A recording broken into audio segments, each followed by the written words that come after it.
A very good evening to one and all present here. I, Anaga Karta, along with my co-host Ms. Shubhi Saxena, would like to extend a warm welcome to everyone present here on the marketing panel of Sapience, the annual management event of Great Lakes Institute of Management, Gurgaon. Thank you everyone for joining in. Today, we have an amazing panel on purpose-driven business in the post-pandemic world. But before we dive into the panel discussions, we would like to introduce our four esteemed panelists from the industry, along with our faculty moderator. We heartily welcome our first speaker, Mr. Anurag Sharma. Mr. Sharma is the Vice President at Clarks. He has years of experience in the areas of brand management, product management, and retail management. Mr. Sharma is an illustrious alumnus at National Institute of Fashion Technology and has previously worked as an Associate Vice President at fashionandyou.com, Associate Vice President at Genesis Colors Private Limited, Business Head at Rockport, and as a Senior Manager at Reebok India Company. We welcome you, sir. It gives us immense pleasure to introduce Mr. Kapil Chanana. Mr. Kapil is the Chief Growth Officer at UFIS Learning. He is responsible for shaping solutions to bridge the gap between in-classroom and at-home learning for the new age education. A postgraduate from Institute of Integrated Learning in Management, Mr. Kapil has previously worked as a Director, Marketing Activations at Coca-Cola India Private Limited, Chief Marketing Officer at Gurgaon, Business Head of International Education Business at NIIT Limited, and as Marketing Manager at Hindustan Coca-Cola Beverages Private Limited. We welcome you, sir. We welcome our next speaker, Dr. Payal Basu, who is the Marketing Director of Zycus, a Princeton-based computer software company.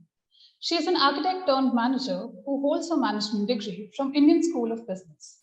She has industry experience of over 16 years as senior executive across different industries. Additionally, she holds a certificate in digital marketing from Cornell University. She has forfeited marketing and sales experience across various domains, some of which include consumer marketing, mobile app marketing, digital marketing, consumer acquisition, consumer analytics, and public relations. We are so glad to have you on board with us, ma'am.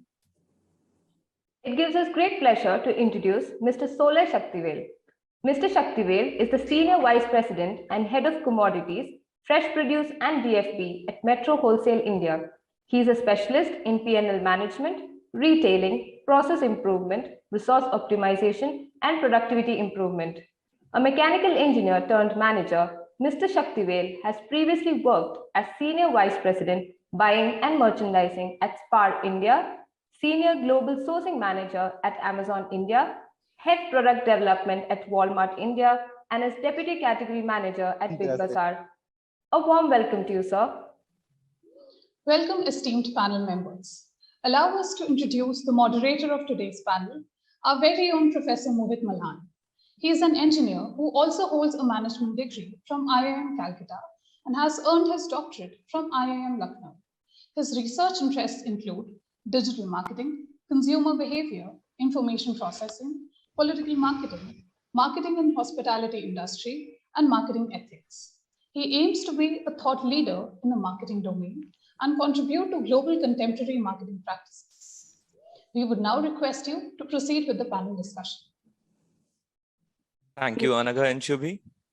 I would like to extend my warm welcome to our panelists and thank them on behalf of Great Lakes Fraternity for participating in today's discussion. And I also welcome all the audience which are here to soak up the knowledge from our stalwart experts. I would once again request the audience to stay on mute and type their questions for the panelists in the chat. I would take up a few selected questions at the end of the discussion. In today's discussion, we try and focus on the changes brought upon by the pandemic in business world and evaluate them from a marketing perspective. The COVID-19 pandemic upended the marketer's playbook, challenging the existing rules about customer relationships and brand building. While most brands are mulling over how to reposition themselves and best serve their stakeholders, some are positioned to remain steadfast in one critical dimension, their purpose. These companies inherently understand why they exist and who they are best built to serve, encompassing customers, workforces, and community. As geopolitical shifts and changes in social structure combine with the realm of social networks in the emerging world, it is essential to evaluate whether brand values need to be defined differently. These are good times to revisit the defined value for the brand, especially since we are faced with new circumstances that highlight what's truly important for each of us as consumers. This will cause a major shift in priorities and therefore attitudes of consumers. For brands, this means not only redefining brand value, but also dealing with market alterations because of the economic impact on all industry sectors, facing increased competition given consumers' social is the new normal, addressing sustainability, evaluating operational options and challenges presented by strategic planning in an environment of uncertainty, analyzing brand reputation issues, identifying potential new products and services, and focusing on creative and strategic marketing campaigns, targeted advertising, as well as using social media effectively. With the aim to discover answers to the questions posed by the post-pandemic marketing world, we engage with our eminent panelists to discuss these issues. I would request our panelists to present their opening remarks, which would act as the starting point for our discussion. In an effort to keep the discussion fair, I would request our panelists to limit their responses to under 3 minutes for each question. Could we start with Mr. Anurag, followed by Mr. Kapil, Ms. Payal, and Mr. Solaire? Mr. Anurag. Good evening to all of you. Yeah, am I audible? Hi. Yes, sir, you are. Hi. Yeah. Very good evening to all of you. It gives me immense pleasure as one of the panel members here at the Great Lakes. It's always a pleasure being here, and once again to be invited for a session. Well, as on the subject under discussion, I'm sure we've all been through a lot in the last 1.5 to 2 years. We've been educated probably more than what we ever thought about the subject through various media of communication. But certain things that have come in the process of last 1.5 years are very natural, and something which, as one of the speakers said it here as well in the opening remarks, we have got certain things that would be there for us for ages to come. As a brand, when we talk about Clarks, Clarks as a brand stands pretty much very strong in terms of a very strong heritage. It's over 180 years brand. And the product in itself that we have focuses a lot on the hygiene, and the product is very strong in terms of health is paramount for the customer who wears a Clarks product. So it has given a big thrust to people who have begun taking the Clarks brand to the next level. In terms of, when I say that, it is about, we had always been educating them that a person who would be focusing in terms of health as a parameter to evaluate the shoes would start looking at the product. So our discerning customers have started looking at it very closely. So this is like one thought which is coming to my mind. In terms of the business per se, it has evolved big time. So it has become much more in terms of the unicommerce per se. And we have had some really disruptive plans to look at.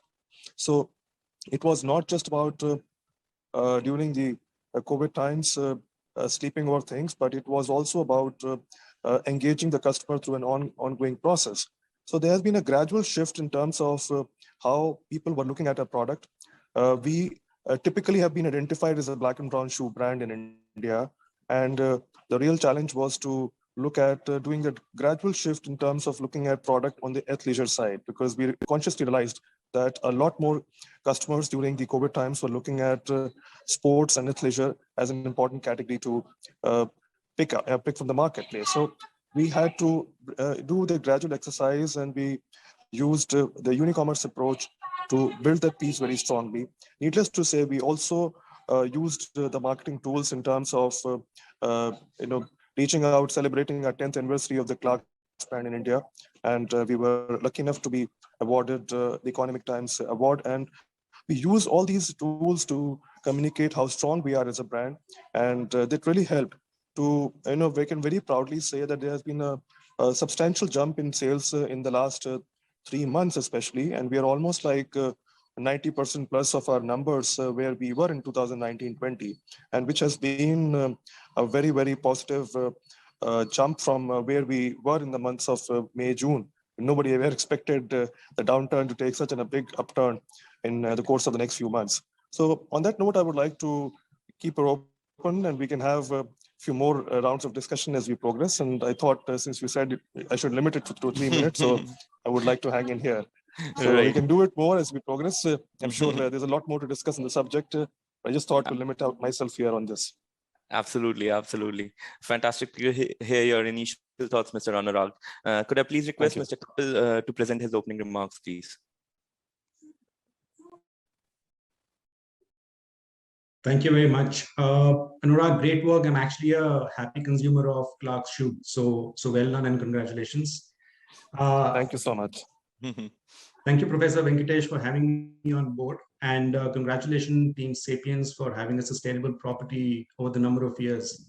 I think these are the kind of properties that educational institutes like yourself and many more can build to sustainably not just be the beacon of right and appropriate knowledge, but also actually set a great industry interface and share best practices. So well done. Thank you very much.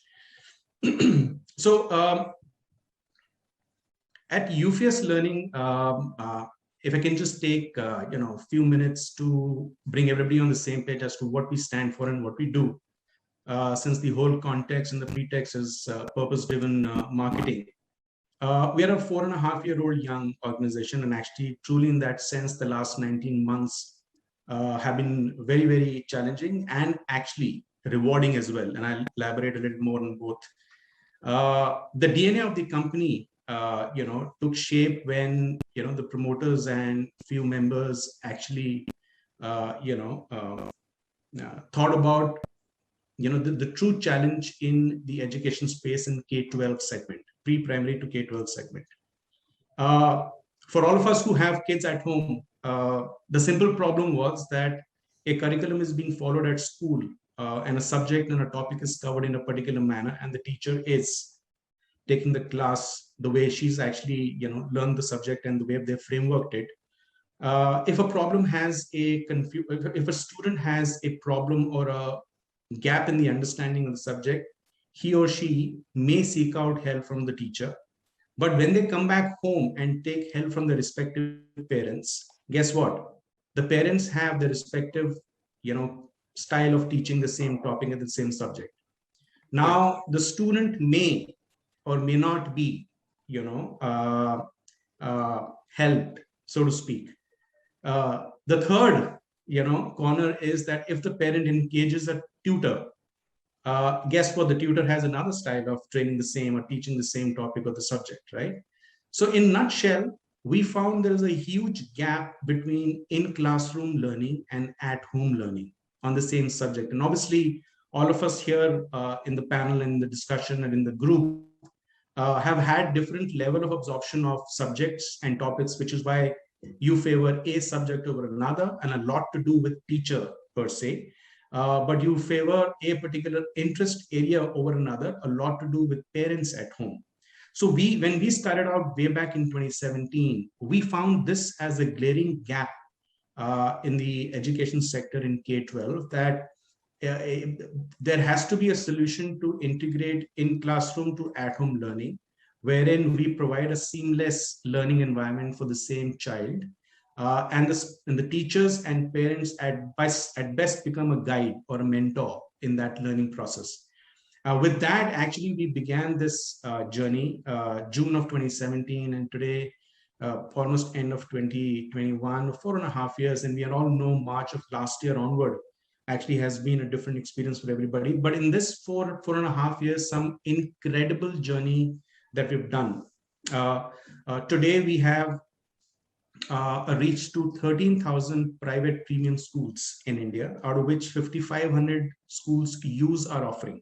So what is our offering, right? So we have the widest catalog of textbooks.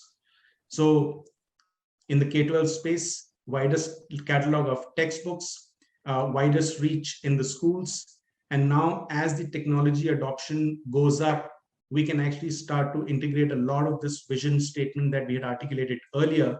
It only gets accentuated because of the last 19-20 months. And that's the rewarding part.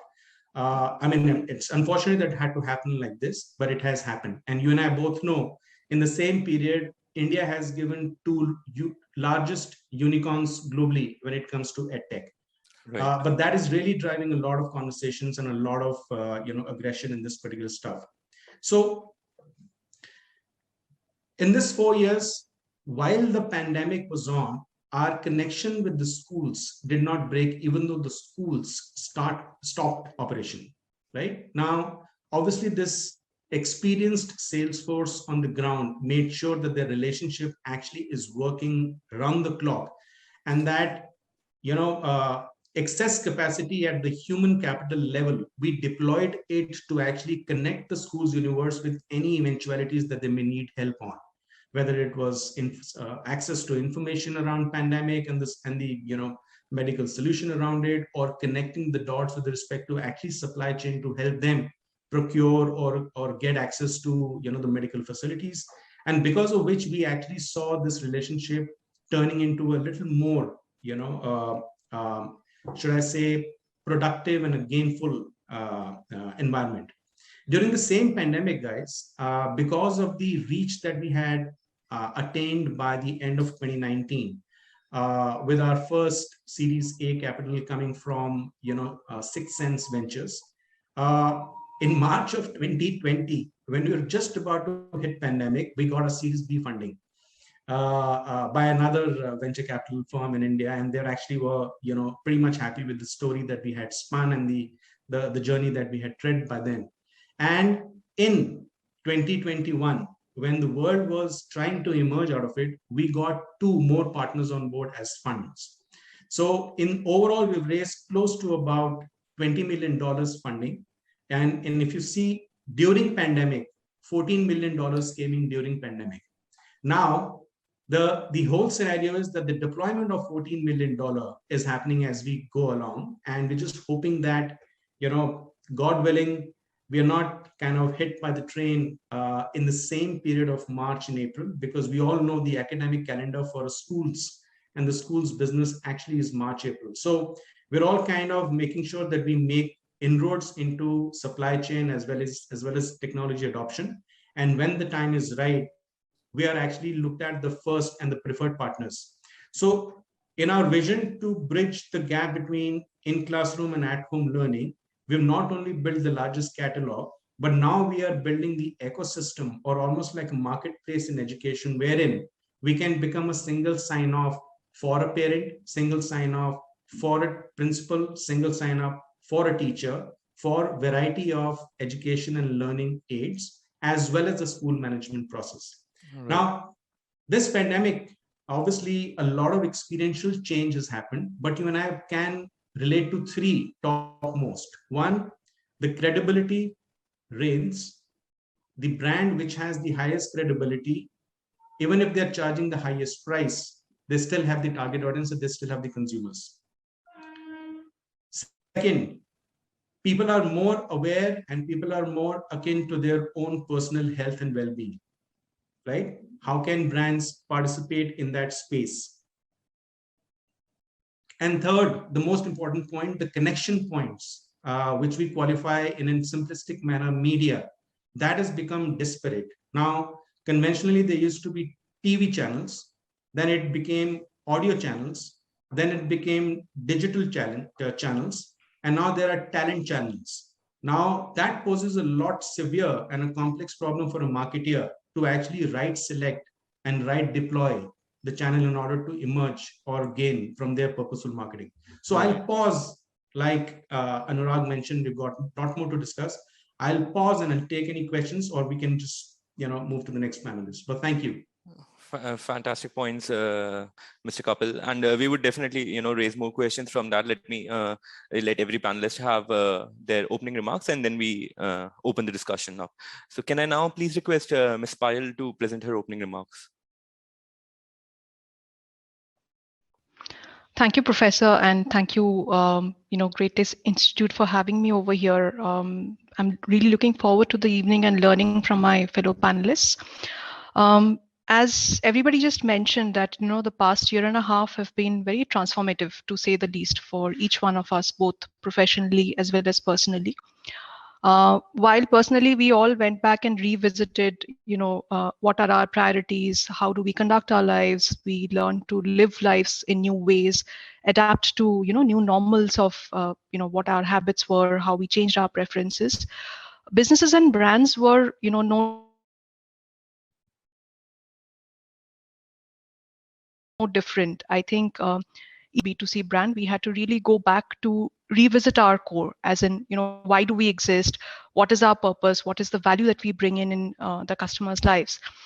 At Zycus, which is, a software solution, it's an AI-driven procurement suite, which is used by very large organizations, say $1 billion plus organizations, to manage their end-to-end supply chains. As we all know, supply chains were the ones which were most affected during COVID, especially global supply chains. The disruption was the highest. So for software suites like ours, it was, one of those years where the rate of digitalization globally was accelerated by about 7 to 10 years. I think every organization realized that how important it is to have a digital suite to, automate their entire supply chain. And AI-driven solution like ours, we could articulate the benefit that how you can hedge some of these risks, how sourcing locally, how sourcing sustainably would lead to less disruption of businesses during such unprecedented events. Coming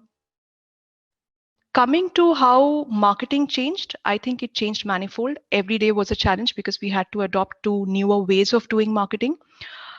Majority of the prospects that we surveyed said that they're looking at digital channels when it comes to supplier evaluation or vendor evaluation. So website driven sales, live chatbots or AI driven chats on the websites, the content that is available online and the information that we share through those content, influencer marketing, all of these had to be resorted to in the absence of our traditional demand generation engines, which were like more of an in-person sales, face-to-face events, webinars. So instead of face-to-face events, we had to graduate to webinars again, with all of the noise which was present online. I think it was very important to shift to very sharp consumer-focused content.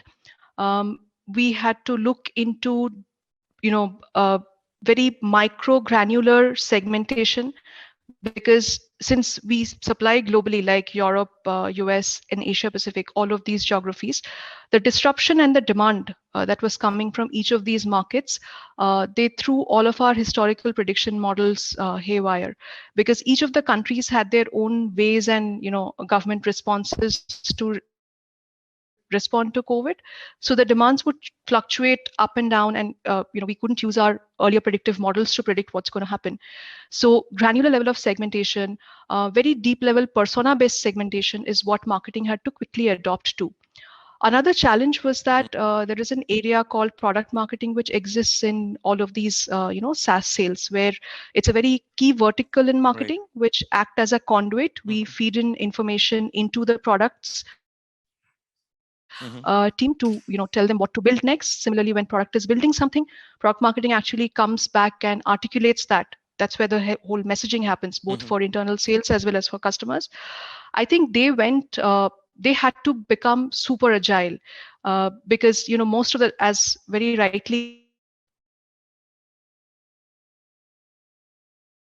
some of the panelists said earlier, that sort of strip down our offerings and offer very customized solutions to the businesses, because everybody was running on shoestring budgets. There was a lot of ambiguity. So these are some of the shifts that we saw. What helped, I think, all marketeers survive, and I'll be looking forward to the evening to learn from the rest, is that being agile and being very responsive in terms of how you customize your product, as well as you carve out very niche pricing strategies, that helped. Also at the same time, I think it was super important to take care of the team as well, the well-being of the team, right, because we were operating with a global team and without any face-to-face interaction, with suddenly the ways of working changing, it was very challenging. Having very clear-cut goals and mission statements defined for the organization as a whole, I think helped all of us tide through, and that's how we are, sort of building up the resilience. Right. Thank you so much, Ms. Payal. That was fantastic. I mean, just figuring out how it affects a big organization as well, and the kind of changes, agility that your team showed is fantastic to learn from.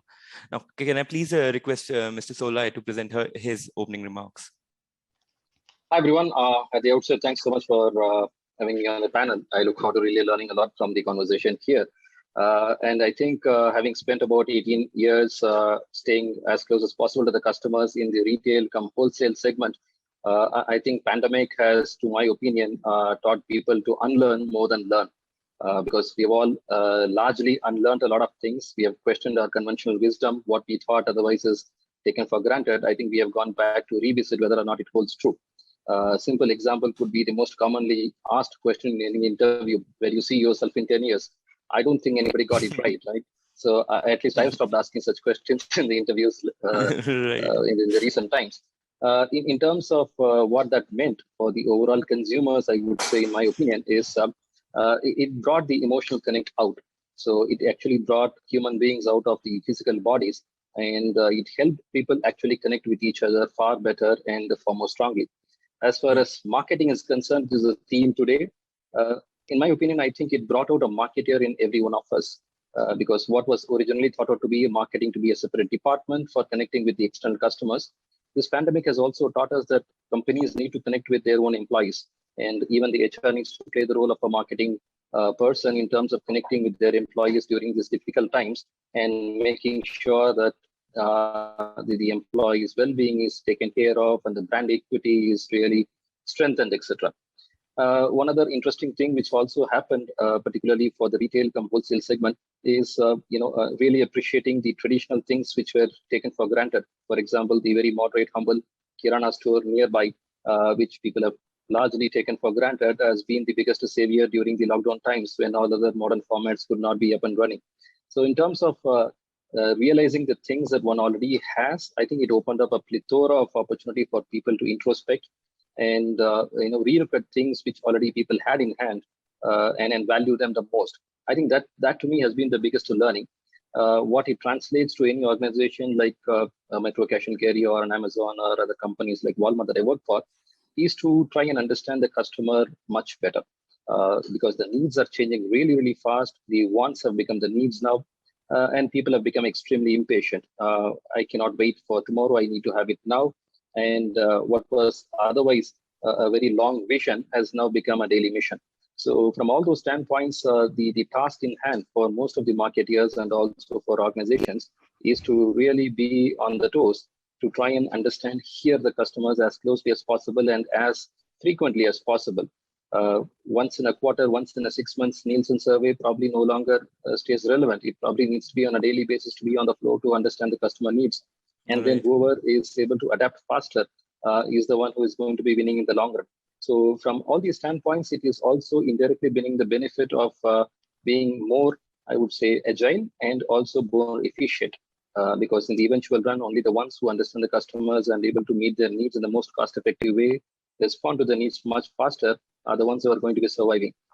So all in all, I would say it's been post-pandemic world is largely a world where people need to unlearn more than what believe in the learnings that they've had for the longest period of their lives. So that to me will be my quick 2 cents on my opening remark. Right. Thank you so much, Mr. Solaire. Again, just looking at it from the outside and, seeing this need to unlearn and relearn. I mean, that is truly something that has, kind of jumped out during this pandemic. And again, as you also said, that customers' needs and their attitudes and behaviors are also changing. So I would, jump on that point and kind of bring the discussion to this direction, that how has pandemic affected customer needs or customer wants, or have their attitudes and behaviors changed? And do you see that in your industry as well? And how has that affected you? So we could probably, start with you only for this question. Yeah. Sure, I think it has changed tremendously. But if you were to put a very broader perspective and look at it at an Uber level, there are two broad changes, I would say. One is, as one of the panelists mentioned, self-reliance in terms of understanding who oneself is and trying to take care of that oneself more has become more prominent. In simple terms, it is about the health and well-being of oneself. And therefore, the categories which are more towards the healthy options have gained a lot larger momentum. A very simple thing like an organic category is seeing a lot of traction, or the healthy foods like the dry fruits nuts seeing a lot of traction. So those things are becoming larger prone, I would say, and it is naturally becoming more and more pronounced in the overall retail space. The second overall, I would say, the behavioral change is convenience has become a very big key element. And I would say in cities it is convenience, or probably tier 2, it is more of an experience, which used to be the traditional way. But because of the reverse migration, a lot of people moving out of the metros and going back to their hometowns and work from home, literally meaning work from hometown, it is no longer the geographies that one used to understand as the traditional geographies, which is relevant today. And therefore, it has become more of a cosmos. I was very surprised to see a lot of otherwise so-called metropolitan-focused item categories selling really good in the tier 2, tier 3 cities. And that is going to have a lasting impact in those territories as well. So both from the consumption for self, as well as from the overall impact that one may leave with the families with whom they have stayed for the longest period of time, is going to have a consumption change pattern as well. So that to me is a pretty key thing. Absolutely. Could I also throw the same question to Mr. Anurag? What changes are you seeing in customer behavior and attitudes?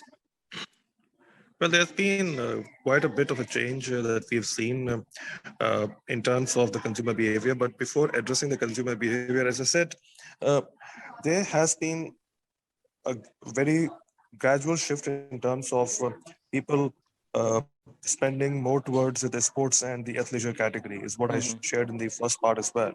And the other, the reason for that was at the initial stage, it was work from home. So most of the people were looking at probably wearing the sports shoes and stepping out and doing workouts, etc.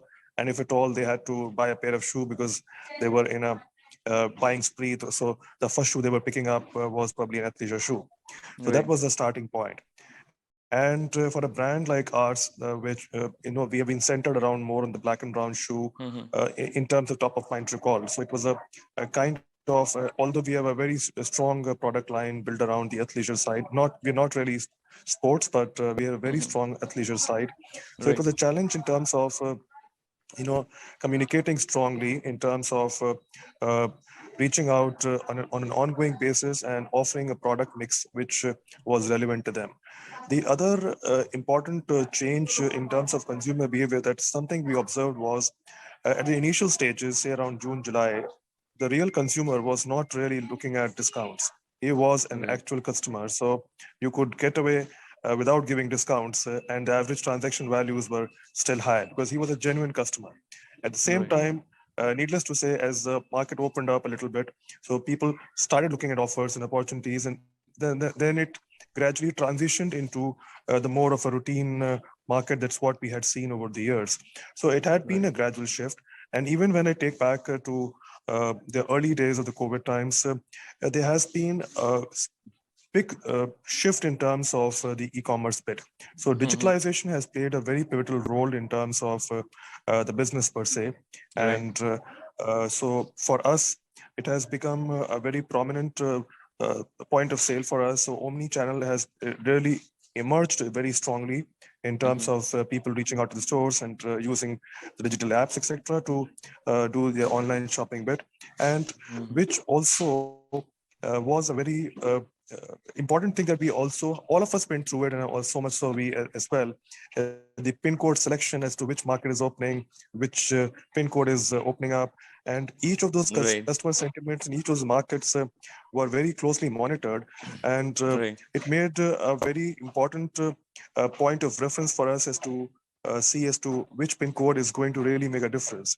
And having said that, the other factor which has been a very important deterrent for everybody in the footwear side of the business has been sourcing of the product in itself, which ultimately, most of the brands in India today are sourcing out of China, Vietnam, and Far East countries.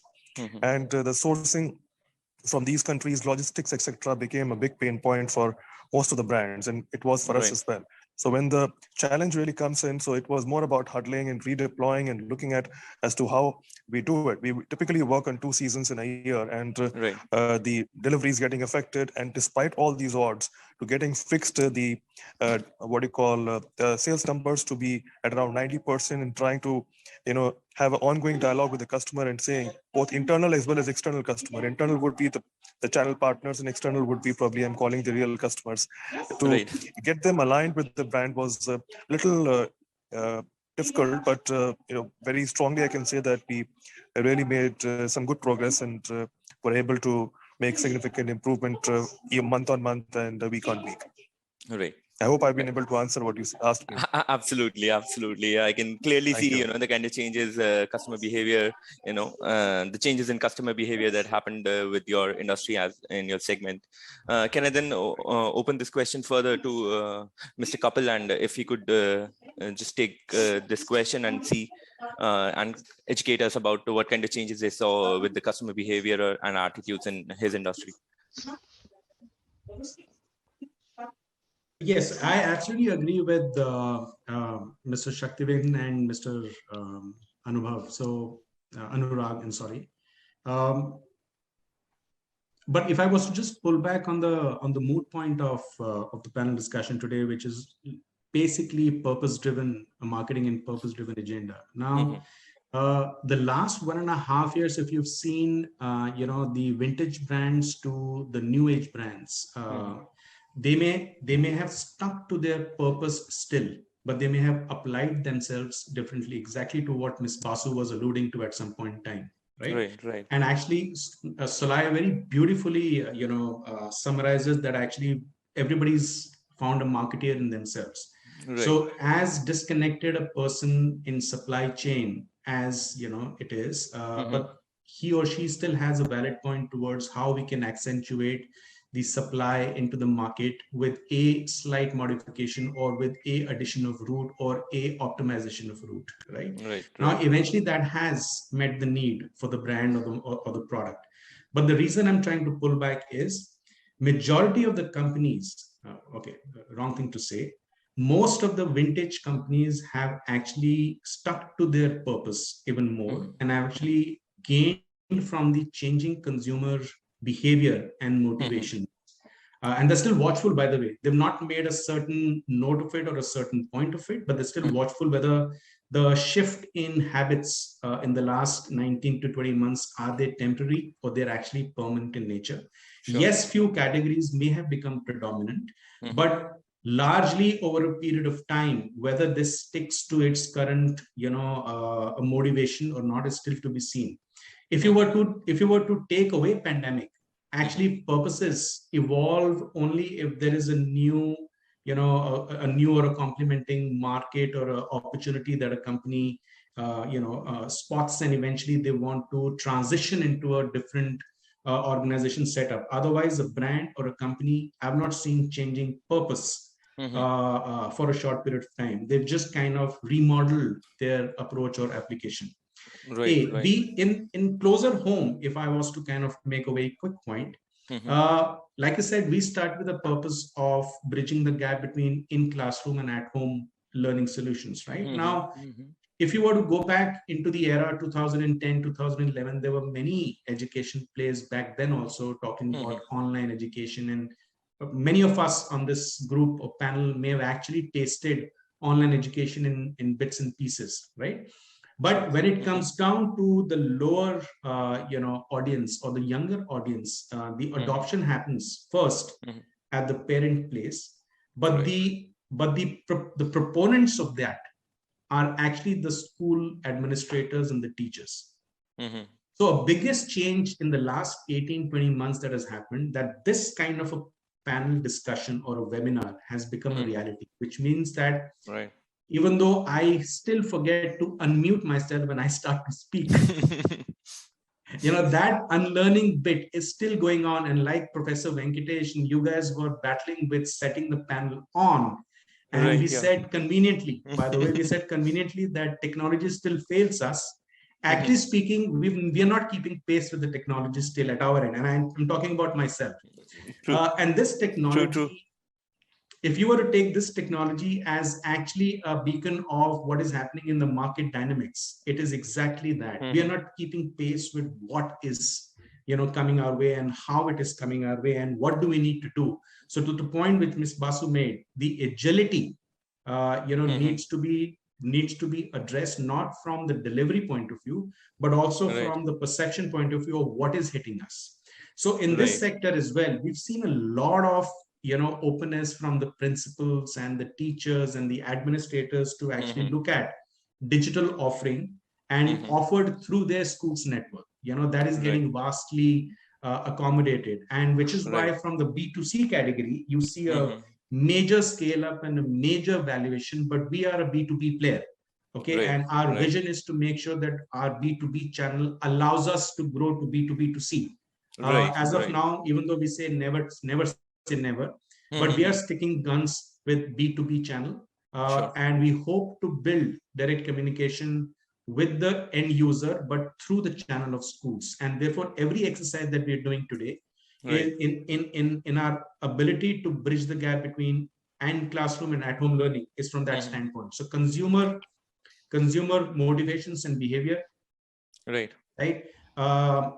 Technology absorption, and this agility to perceive and actually able to deliver not just on time, actually ahead of time in few classification is a must. Right. Again, thank you so much, Mr. Kapil. Again, very pertinent points raised about the changing dynamics and what it takes for a company to be successful. Now, taking this question and actually adding on to it for Ms. Payal. Again, what kind of changes are you seeing with customer behavior? But also, does this, or as you were alluding to, the technological changes that are happening in marketing, especially in terms of channels and communication. So either, combined effect of these two, the changing attitudes and behaviors, as well as the technological changes that we are seeing. Of course, we see those changes in behavior and consumption of content and consumption of media as well. So what do you think, this kind of change has an impact on defining brand value or the purpose of a brand, and of course, in both in terms of reimagining it or understanding it, and or additionally communicating it to the customer?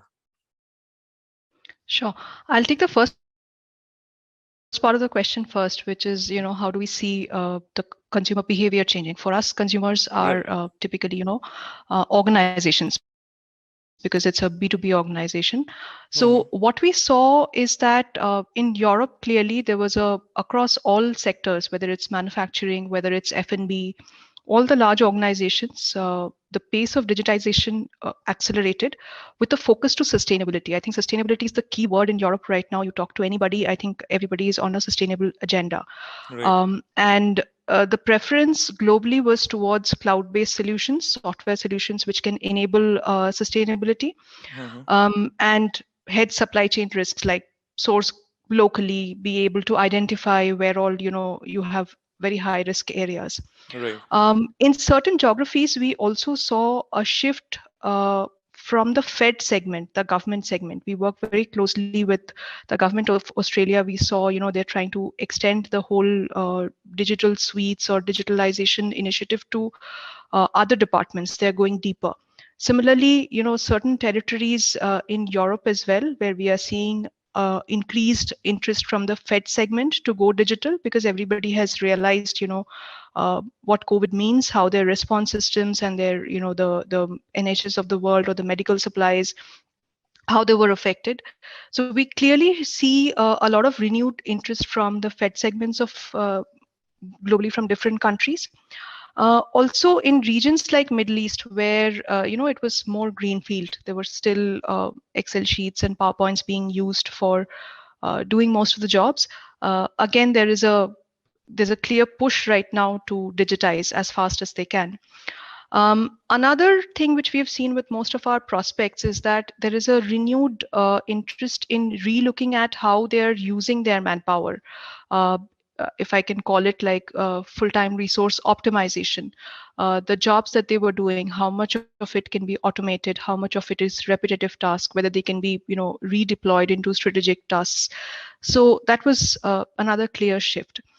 And like I mentioned, globally, I think there has been a shift towards using on-cloud solutions rather than on-premise.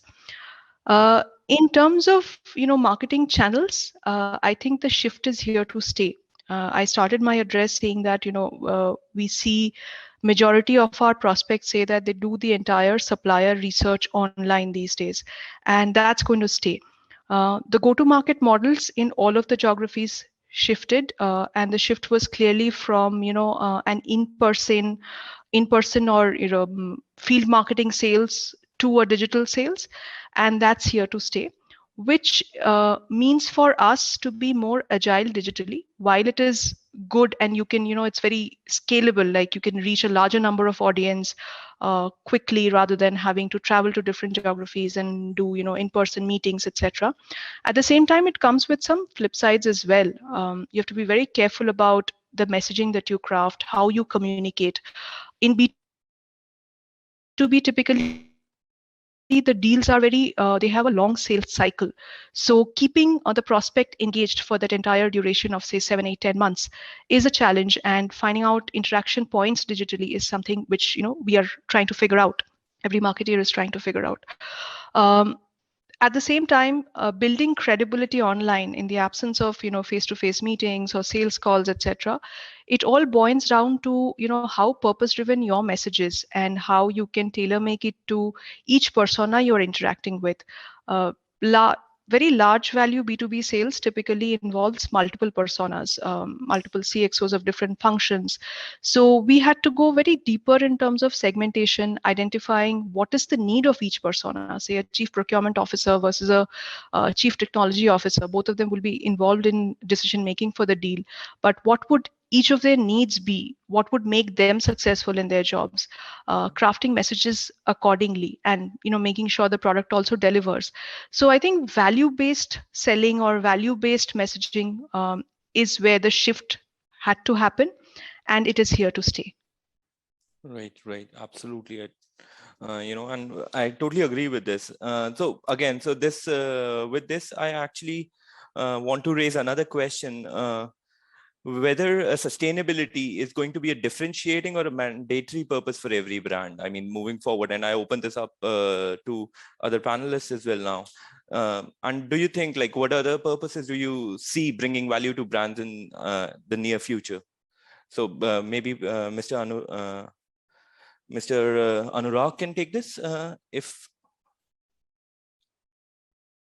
Well, sustainability is going to be a pivotal point for most of the brands, and that's what I tend to feel. It's going to be an integral piece for Clarks as well as we go forward, because there are certain things that were not as much given due importance in past have become integral, is what is the new game changer now post-COVID, is what it is for all of us. Right. Absolutely. Mr. Solaire, would you like to take the same question? Well, I completely agree that it is going to be a big differentiator for brands because one, the customers are moving more and more towards the value consciousness, I would say, and value today's definition includes sustainability as well. In the pandemic world, most of us experienced it, right? We could not get most of our brands at the nearest possible store for a longer period of time, or people have to stand in queues for long hours where the store had to ration out some of the basic necessities, etc. So I think people have developed the sense of valuing things that they already had in place and not buying too much or caring about the environment. So those things have become an integral part of them. Second thing, of course, is a lot of education, I must say, because of course, human race is not generally made to be spending so much time with the families for so long a period, right? So people need to also take a break, and the best option was to learn a lot of things, and people became more and more socially aware, know what's happening around them, and also the barriers of the geographies were completely crossed. It's just a video call for people to know what's happening in, say, the other part of the world. So from that standpoint, I think the acceleration towards being socially conscious is really grown leaps and bounds. And Right. it is also a great tool for the brands to connect with the customers with the theme that is currently playing at its peak. So I think it makes a big sense. Sure. Now, since we are, to be honest, running a little short on time, let me throw one last question to the entire panel. And that is, what disruptions or emerging trends do you see in terms of marketing, in the coming future? And what should the focus areas be for, say, our young marketers here sitting in the audience? So if we could have Mr. Anurag to comment on that, and then we can ask Mr. Kapil to follow up, and then we can move forward. Well, in terms of, as you rightly said, it's all about disruptive marketing, and the conventional way of reaching out to the customer is not what is going to, last for long in the post-COVID scenario. It is all about doing a complete dissection in terms of who your consumer is and what he's looking at. So, from the digital side, it's going to play a really important role in terms of where is he shopping, his shopping behavior, is what kind of product is he buying, what pricing, what frequency, etc., etc. So marketers will have to play a very pivotal role in terms of the way forward. In the last 5 to 7 years, we have seen that kind of traction already built in terms of the e-commerce space. So the players like the Amazons and the Flipkarts had already begun doing it. But what is imperative now on even the offline retailers will have to do a similar kind of exercise in terms of building a very strong interface with the customers to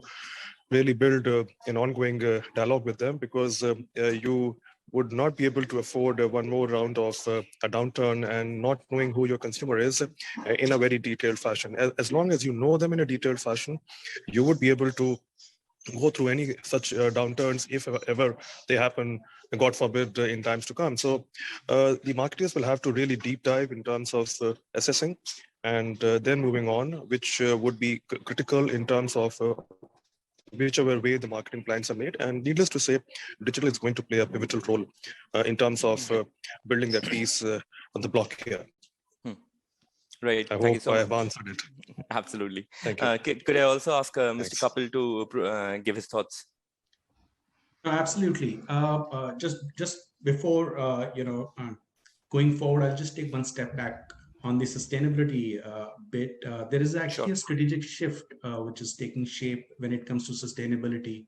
Earlier, companies and brands used to actually use that as a corporate communication agenda largely, and not have a an actually business-oriented, sustainable either goals or agendas. And this shift has been happening, pre-pandemic as well. It's just that pandemic actually has shown them the roadmap in almost like a compressed manner, that you actually have, if you have a solid, sustainable agenda, chances are that you will spend the same marketing dollars more effectively, and actually it treads across the length and breadth of an organization and not just impact a brand per se. Now, with that premise, look at how the role of a marketer shifting. A brand manager may no longer have to be focused on just that brand communication and brand equity. How is that brand, leading to the corporate purpose and philosophy and agenda will be more credit worthy going forward. So what do I mean by that? So a brand manager today will have to work even more hand in glove with a commercial manager. And for the young audience, even though we've all grown up reading the classical 4 Ps, but eventually a brand manager actually doesn't manage all the 4 Ps. Even the VP marketing doesn't manage all the 4 Ps, unfortunately, right? So the VP marketing, starting there and in the hierarchy, the 4 Ps actually have to come together even more. The marketing will have to be hand in glove with other departments, like I said, commercial, which conventionally in the CPG area at least is responsible for product, price, and channel. And the brand manager comes in with how to build the brand equity to ride the product, price, and channel. This will have to have a strategic shift and a very, very hand in glove agenda. Marketing guys cannot ignore corporate communication. It's a silo in the world today. Corporate communication drives corporate communication agenda, and marketing folks continue to drive brand agenda. It cannot operate going forward. And purpose-led marketing actually will unite this function more going forward. And therefore, I want to stick to the purpose-led agenda. Third is what somebody just alluded, and I also mentioned the human capital. Now, we all came together in the last 18 months and we actually unlocked the true camaraderie amongst us, where we actually knocked each other doors and checked about the other person's well-being. Quote me an instance that this kind of stuff has happened in the past. Not in my career. Maybe I'm more shut than the other people, but I guess the point I'm making is people today have actually woken up to others' needs more than self-need. And therefore, this motivation and behavior will drive a lot of conversation. So from the commerce point of view, I may want to order a product, not just for myself, but for somebody else. But what is triggering it? What is driving it needs to be the marketer's agenda as well. So direct consumer and the indirect consumer will have to be addressed equally well. So that's the third point. Fourth point, of course, somebody mentioned beautifully that affordability will continue to be, and us as a culture, as a geography, as the life cycle stage of the country GDP today, affordability will continue to drive the biggest innovation, the biggest marketing exercise, and that needs to be worked out even more closely with the supply chain. So the pivotal factor for marketeer will not just be the brand equity. It will be the overall purpose equity for an organization. And that's what I want to leave the panel as a thought. All right. And thank you so much, Mr. Kapil. If I could take the same question to Ms. Payal as well. Ma'am, what do you think are the emerging trends or disruptions that you see moving forward? So one, like I've been saying, and my fellow panelists also agree that I think it's all going to be digital. I think the traditional way of reaching out to consumers and consumers looking for information is past. Digital marketing is going to be the key driver. Now in digital, I think along with digital comes a lot of data. So analytics is also going to be a key skill, especially from emerging marketeers' point of view, because one part of analytics is churning the data and kind of deriving different patterns. The other part of analytics is actually looking at what insights you can draw from them and how you can apply them. I think the consumer today is looking at very personalized solutions and personalized content. So the more you churn your data, the more you capture insights, and the more personalized you can make the offerings, connect with the particular personas on channels where they are available. And how agile in a manner that you can do that, that's going to be the key differentiator for brands. At the same time, I think credibility is going to play a pivotal role, because on digital channels, like we all know, that the kind of reviews that you get, the kind of one negative review can bring your entire world down. So living up to the promises that you make, testimonials of successful customers who you can quote, those are going to be key differentiators. So brands have to redefine themselves in terms of what is the core purpose that they stand for, stay true to it, and also, like Kapil mentioned, I think the human capital aspect, that is not an HR function anymore. I think marketing plays a very key role over there in terms of communicating the vision and mission of the company, and creating these experiences across the entire employee value chain. Coming to experiences, I think that's applicable for consumers as well. When people are looking at closing deals remotely, one thing that they look at is excellent experience from the first touch point till the time the deal has been signed. So these purposes that companies craft, they have to be executed very well, not just in terms of a marketing message, but also from, say, when the sales guy makes the first call, to how the demo is organized virtually, to how legal handles their queries. The entire end-to-end experience is what brands have to focus on when they're interacting with customers. Right. Thank you so much, Ms. Payal, could I also just to update Mohit, Kapil had to leave, so he had signed off. I didn't want to interrupt. Thank you. Right. Thank you so much. And again, a big thanks to Mr. Kapil for being part of this panel. Mr. Solaire, the same question to you, especially for our young audience members sitting here, students sitting here. What kind of emerging trends and disruptions do you see coming? One clearly is technology, and technology I would slightly put it in a different way in terms of the companies adopting technology, not just to reach the customers, but primarily to understand customers. Because the way the customers are changing and the frequency at which they're changing is far greater than what they are adopting to. So in terms of using technology and investing in terms of customer understanding, using technology is a significant change, and it is here to stay for quite some time, I believe. The second part is from the standpoint of the customer's adoption of technology. I think it is becoming largely omni-channel in terms of the customer's experience towards the product. It's no longer, say, in offline buying or an online buying. The customers are now trying out every mode of avenues available for them to reach the product. A classic example is Big Basket, always been an online player, is today opening physical stores. And the Best Price Modern Wholesale, which was a Walmart-driven store, always been an offline store, now getting into online channels. So it's kind of becoming omni-channel, all trying to reach the customers in every possible way, simply because the speed at which the customer is changing is impossible for anyone to match and understand. So technology adoption, both in terms of understanding customers from an investment standpoint for companies, to the technology adoption of the customers and to reach all possible brands in every possible way they have. I think these two are big disruptions. And the one who is able to capture this in the profitable way is here to stay. One who is unable to catch it in the most profitable way is for them to innovate faster and then get the bus boarded. All right. Thank you so much, Mr. Solaire. With that, I'd like to bring our discussion to a close and open our discussion further for question and answers from the audience. And I clearly see Professor Uma Shankar had a question, which I think Mr. Solaire did answer right about now. So I'll take up a different question.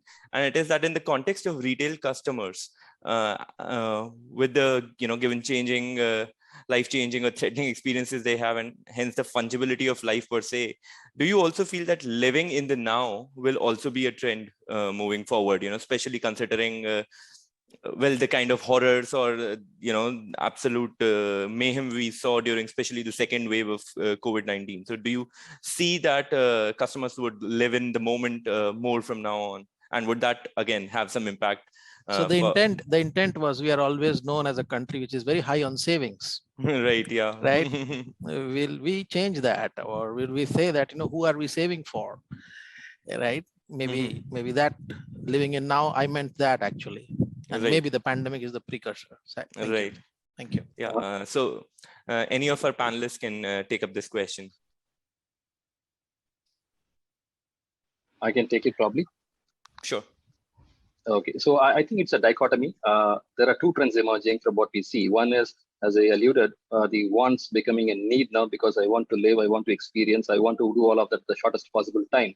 And therefore, the customers being extremely impatient to experience everything possible in the shortest period of time, and therefore spending a lot compared to the traditional ways of saving.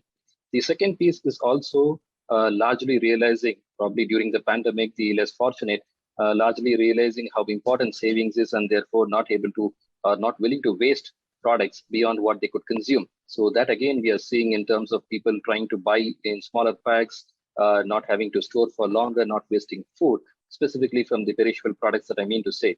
So these two are clearly emerging, and cumulatively, these two put together a beautiful segment of customers who are high on spending, low on wasting.